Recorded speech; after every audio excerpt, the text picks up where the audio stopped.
les charges qu'on soulève au-delà du centre de gravité et au-dessus de la ligne des épaules, on essaie d'éviter, c'est-à-dire les repousser haut.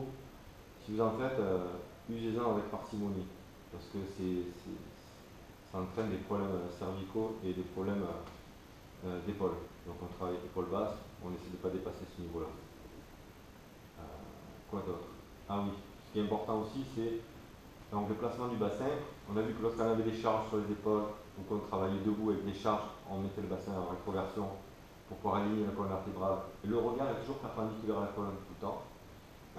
Par contre, si j'ai une charge dessus, sur moi, et que je dois descendre avec les jambes, là je vais me mettre en antéversion. C'est-à-dire que je vais sortir les fesses en contractant les muscles du dos.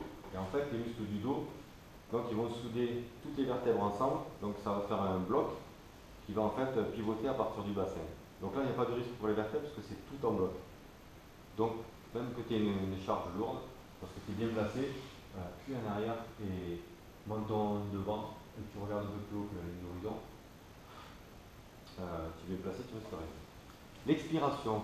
L'expiration se fait sur le mouvement de poussée globalement, et sur le mouvement de traction, on a tendance à inspirer, parce que la cage thoracique est plus dilatée, donc les muscles sont pré-étirés et le travail musculaire est plus efficace. Donc on a tendance à inspirer dans ce travail de traction. Dans le travail de traction ici, on a tendance à inspirer. Le travail de traction ici, on a tendance à expirer. Et après, tout ce qui est poussé, on expire sur la poussée. Il arrivera pour le projet sportif que vous soyez obligé de maintenir une apnée, mais très très ponctuelle. C'est-à-dire, quand je fais un squat, je suis là.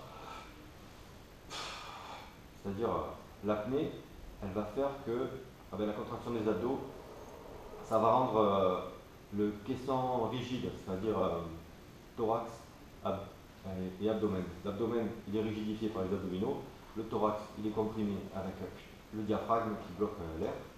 Donc là, j'ai tout ça qui est rigide, le reste est gainé, le dos, les spinaux sont gainés. Et là, quand je descends, je n'ai pas de souci. J'essaie de garder les fémurs dans l'axe des pieds et je n'ai pas de souci. Au développé couché, dans tous les exercices qu'on fait, on essaie de garder un angle droit ici. Pareil, et d'aligner en fait les humérus, de ne pas descendre trop en torsion. Par exemple, si tu travailles en tenant des poignées ici, tu vas voir, tu vas être en porte-à-faux, donc au mieux c'est de travailler chaque fois alignement. Quand je travaille assis, je suis angle droit. Quand je travaille les biceps sous pupitre, j'ai les bras qui sont posés et le siège qui est réglé de façon à ce que je sois bien appuyé. Quoi d'autre? Voilà le global. Sur l'anatomie. Oui, voilà. Il y a le problème du travail sur les machines et le problème du travail en gainage. Un gainage, c'est un autre type de travail qu'on a déjà expérimenté, où là, c'est des chaînes musculaires qui sont mises en jeu. C'est super intéressant comme travail. Ce qu'on essaie de faire, c'est de provoquer une contraction supérieure aux chaînes musculaires dont on a besoin dans l'exercice, pour provoquer un exercice de gainage qui soit intéressant. Et puis parce que certains aussi ne sont pas assez forts à certaines parties du corps, et pour éviter qu'ils se blessent ou qu'ils aient des sensations désagréables, ou au niveau des épaules, ou au niveau du dos, je gagne plus.